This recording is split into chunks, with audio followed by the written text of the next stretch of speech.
नमस्ते शिक्षक साथियों, मैं अंशुल चौरसिया एक बार फिर आपसे जुड़ रही हूँ।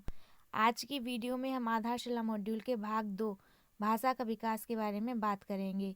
यदि आपने मेरी पिछली वीडियो ना देखी हो तो अवश्य देख लें। लिंक करके टॉपिक वाइज पढ़ना आसान होता है। साथ ही यदि मेरी वीडियोस पसंद आ रही हो तो मेरे चैनल को सब्सक्राइब कर दें, मेरे वीडियोस को लाइक और शेयर करें। मैंने अपनी पिछली वीडियो में मिशन प्रेरणा और आधारशिला मॉड्यूल के भाग 1 फाउंडेशन लर्निंग के बारे में बताया है, वो अवश्य देख लें। आइए हम चलते हैं आधारशिला मॉड्यूल के भाग 2 में। इस भाग में भाषा संबंधी लर्निंग आउटकम दिए गए हैं। शिक्षकों के प्रयोग हेतु कुछ सुझाव व गतिविधियां भी दी गई हैं, जिनकी सहायता से बच्चों में इन लर्निंग आउटकम को प्राप्ति सुनिश्चित की जा सके। इस मॉडल में हम जानेंगे कि आरंभिक स्तर पर भाषा का विकास कैसे होता है, भाषा क्या है। आइए हम चलते हैं आगे। भाषा कैसा विषय है। इस मॉड्यूल में हम क्या क्या जानेंगे। इस भाग में भाषा क्या है और भाषा कैसा विषय है, भाषाई कौशलों के विकास का क्रम क्या है, भाषा के कितने पहलू होते हैं। तो आइए हम चलते हैं इस वीडियो में आगे की तरफ। हमारा फर्स्ट क्वेश्चन जो है वो आता है कि भाषा क्या है। कुछ भी पढ़ाने से पहले हमें क्या आना चाहिए कि भाषा क्या है। तो इसके बारे में हम जानेंगे। भाषा दो लोगों के बीच माध्यम का काम करती है। यह स्वयं को व्यक्त करने और दूसरों को समझने का भी माध्यम है। भाषा सोचने, महसूस करने और चीज़ों से जुड़ाव के रूप में भी माध्यम का काम करती है। मतलब भाषा क्या है। भाषा है हमारा एक व्यक्ति का दूसरे व्यक्ति से जुड़ना, एक व्यक्ति का दूसरे व्यक्ति से किसी माध्यम से जुड़ना, वो हमारी भाषा कहलाती है। नेक्स्ट क्वेश्चन है, भाषा का संबंध किससे होता है। भाषा का संबंध किससे होता है। तो इसका आंसर है हमारा, भाषा का संबंध भावों और विचारों से होता है। भाषा का संबंध किससे होता है। भाषा का संबंध भावों और विचारों से होता है। हमारा नेक्स्ट क्वेश्चन है, भाषा हमें किस लायक बनाती है। भाषा हमें किस लायक बनाती है। भाषा हमें भावों और विचारों को व्यक्त करने के लायक बनाती है। संबंध भावों और विचारों से है तो उसी के लायक हमें बनाएगी। हमारा नेक्स्ट क्वेश्चन आता है, भाषा कैसा विषय है। भाषा कैसा विषय है। भाषा एक कौशल प्रधान विषय है। नेक्स्ट क्वेश्चन आता है, भाषा अभिव्यक्त होने से पहले कौन कौन से चरणों से होकर गुजरती है। मतलब कि भाषा हम जब बोलते हैं, अभिव्यक्त करते हैं, तो कौन कौन से चरण से होकर गुजरती है। तो भाषा अनुभूति, चिंतन, भाषा अनुभूति चिंतन के चरणों से होकर गुजरती है। पहले हमें भाषा बोलने से पहले अनुभूति हो जाती है, फिर उस पर हम चिंतन करते हैं और लास्ट में हम किसी भी भाषा को अभिव्यक्त कर पाते हैं। इसी के साथ हमारा नेक्स्ट क्वेश्चन आता है, अनुभूति से अभिव्यक्ति, अनुभूति से अभिव्यक्ति तक भाषा विकास का क्रम क्या है। तो सबसे पहले हमें अनुभूति होती है, फिर चिंतन और विचार हमारे मन में आते हैं, लास्ट में हम किसी भी भाषा की अभिव्यक्ति कर पाते हैं। इसी के साथ हमारा नेक्स्ट क्वेश्चन आता है, भाषा सीखने की शुरुआत कहाँ से होती है। मतलब कोई भी बच्चा है तो वो भाषा कहाँ से सीखता है। इसका सही आंसर होगा, हम अपने दैनिक जीवन में विभिन्न चीज़ों के बारे में अनुभूति करते हैं। जिलों लिखा गया है, सॉरी, यहाँ चीज़ें होनी चाहिए। विभिन्न चीज़ों के बारे में अनुभूति करते हैं और इसी अनुभूति को हम दूसरों के साथ साझा करते हैं। इसी के साथ हमारी भाषा सीखने की शुरुआत होती है। मतलब जो हम अनुभूति कर रहे हैं उसे हम किसी को बता पाएँ, यही हमारी भाषा की शुरुआत है। भाषाई कौशल के विकास का क्रम क्या है। भाषा जो है, भाषा का जो कौशल है वो कैसे विकसित होता है। तो बच्चे को सबसे पहले सुनना आता है, फिर वो धीरे धीरे बोलना सीखता है, फिर धीरे धीरे पढ़ना सीखता है और फिर धीरे धीरे लिखना सीखता है। LSRW, listening speaking reading and writing, ये है भाषाई कौशल के का क्रम। इसी के साथ हमारा नेक्स्ट क्वेश्चन आता है, भाषा के कितने पहलू हैं। भाषा के कितने पहलू हैं। तो भाषा के दो पहलू हैं। पहला है यांत्रिक पहलू, दूसरा है भाव या चिंतनात्मक पहलू। तो यांत्रिक पहलू में क्या आता है, लिपि, यांत्रिक काम हो रहा है, लिपि, वर्तनी, शुद्धता, उच्चारण, सुलेख, व्याकरण। और भाव और चिंतनात्मक में क्या आता है, भाव, अर्थ ग्रहण करना, सोचना, प्रतिक्रिया देना, समीक्षा करना, राय देना, सारांश निकालना, प्रदर्शन प्रस्तुत करना आदि। इसी के साथ हमारा नेक्स्ट क्वेश्चन आता है, भाषा के यांत्रिक पहलू का संबंध किस भाषा के किस रूप में ज़्यादा होता है। मतलब यांत्रिक पहलू कहाँ ज़्यादा यूज होता है, बाहरी रूप में, क्योंकि आंतरिक रूप में तो हमारा सोचना, विचारना, ये सब आता है, प्रतिक्रिया देना, अर्थ निकालना, सारांश निकालना, प्रदर्शन प्रस्तुत करना। तो यांत्रिक पहलू हमारा कहाँ यूज होगा, बाहरी रूप में। नेक्स्ट क्वेश्चन आता है, बच्चों में चिंतनात्मक पहलू के विकास के लिए क्या करें। चिंतनात्मक पहलू विकास करना है हमें बच्चों का, तो हम क्या करें। खुले कक्षाओं में सवालों पर चर्चा करें, अधूरी लाइनें कविताओं, कहानियों और गद्यांशों के माध्यम से समझाएं, हम पूरा करने को उनसे बोलें, और अधिक से अधिक मौखिक और लिखित अभ्यास करने को दें। बच्चे में हमें कौन सा चिंतनात्मक पहलू विकसित करना है, तो चिंतनात्मक पहलू विकसित करने के लिए हमें बच्चों को खुले कक्षाओं में सवालों पर चर्चा करने देना चाहिए, अधूरी लाइनें को पूरा करने को देना चाहिए, और अधिक से अधिक मौखिक और लिखित अभिव्यक्ति का प्रयोग करना चाहिए।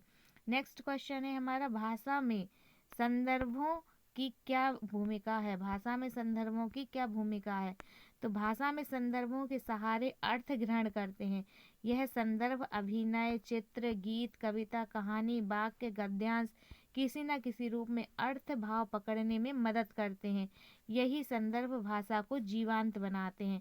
तो संदर्भ नहीं होगा तो फिर भाषा में ये सब चीज़ें नहीं आ पाएंगी। तो भाषा को जीवंत कौन बनाता है, भाषा के संदर्भ।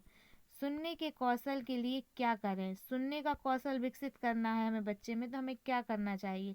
हमें अपने आसपास बोले जा रहे निरंतर ध्वनि में संपर्क में रहना चाहिए। इन ध्वनियों को सुनकर समझना प्रमुख है। सुनने में हम सुनकर समझना ही सबसे ज़्यादा प्रमुख है। ध्वनि, ये हमारा टॉप मोस्ट क्वेश्चन हो सकता है, ध्वनि जागरूकता या पहचान क्या है।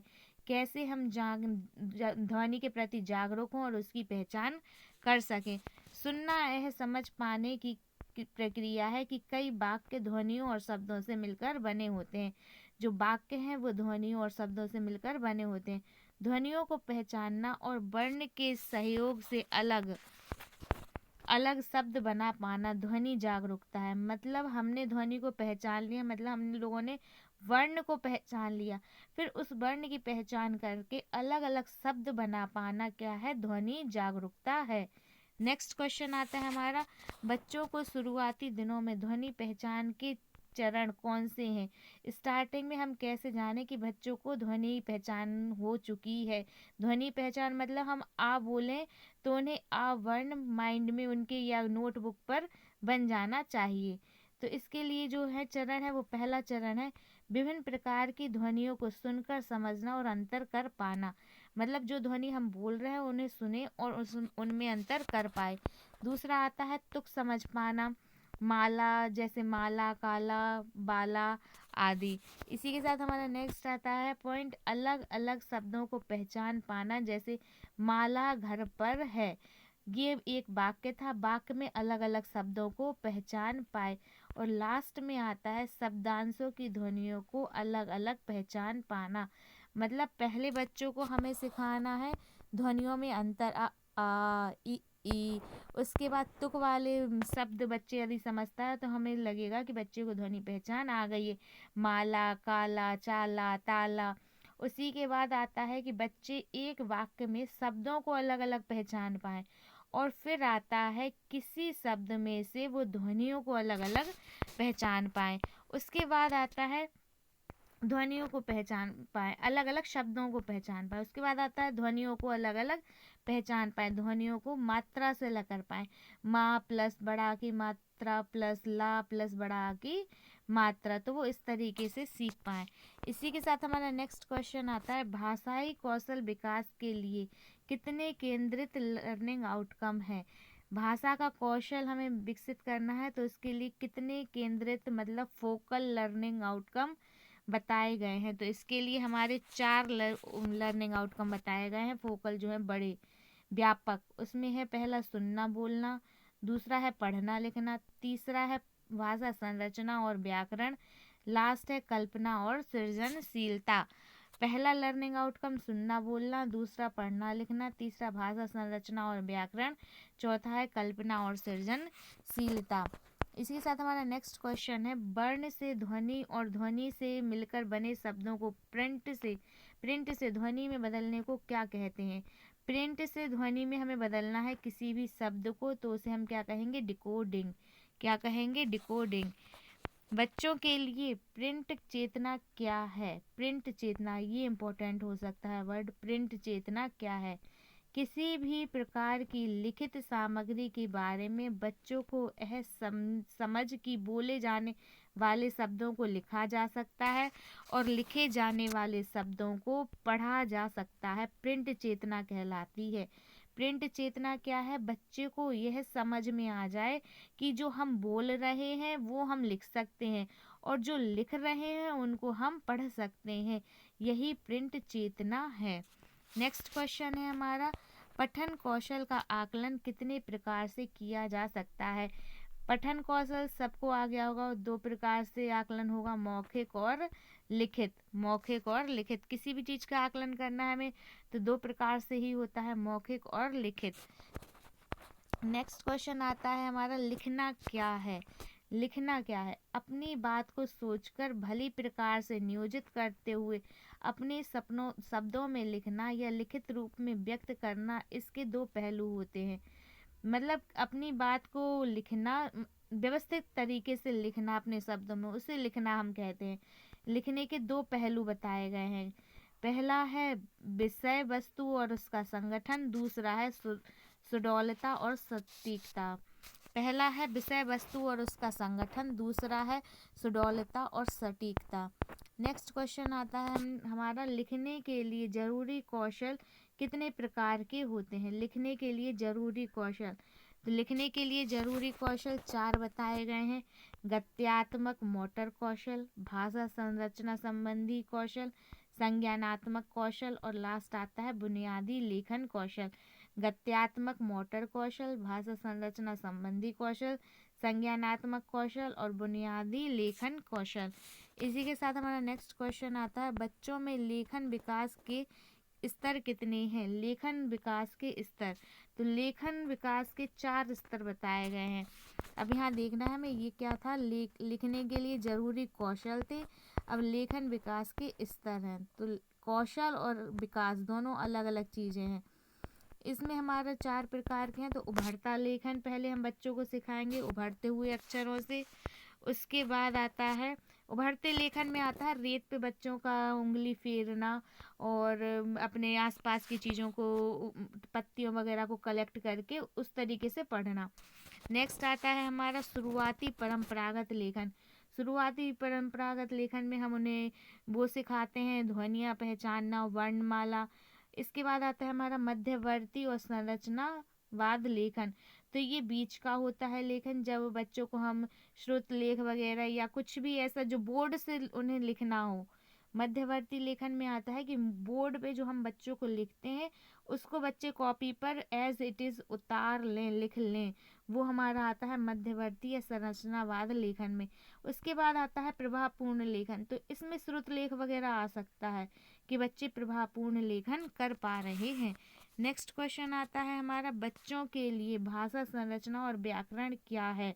बच्चों के लिए भाषा संरचना और व्याकरण ये है हमारा, बच्चे स्वयं के भाषा उपयोग में त्रुटि निकालकर सुधार सकते हैं और मौखिक लिखित वाले के संदर्भ में भाषा का उपयोग कर पाते हैं, मौखिक और लिखित संदर्भ में भाषा का उपयोग कर पाएँ और अपनी त्रुटियां खुद निकाल पाएँ, वो है भाषा संरचना और व्याकरण। देखिए यहाँ पर हम भाषाई कौशल विकास के बारे में अभी मैंने बताया था कि सुनना, 4 भाषाई कौशल विकास होते हैं, सुनना बोलना, पढ़ना लिखना, भाषा और भाषा संरचना और व्याकरण, और लास्ट होता है हमारा कल्पना और सृजनशीलता।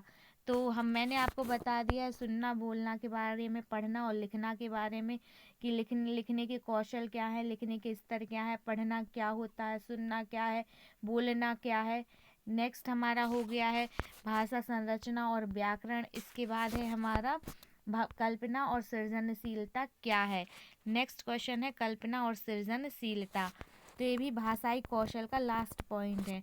इसमें है अनुभव भावनाओं व कल्पनाओं को मौखिक या लिखित अभिव्यक्तियों में रूप दे पाते हैं।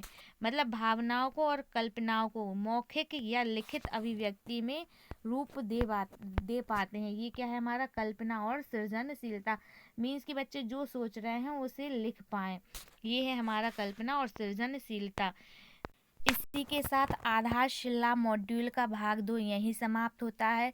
मैंने कोशिश की है कि आपको भाग 2 या जो भी वीडियो मैंने प्रोवाइड कराई है उसके इम्पॉर्टेंट फैक्ट आपके साथ लेकर आऊँ। फिर भी यदि आपको लगता है कि कोई फैक्ट रह गया है तो प्लीज़ मुझे कमेंट बॉक्स में कमेंट ज़रूर करें, जिससे मैं उसे अपने नेक्स्ट वीडियो में ऐड कर पाऊँ।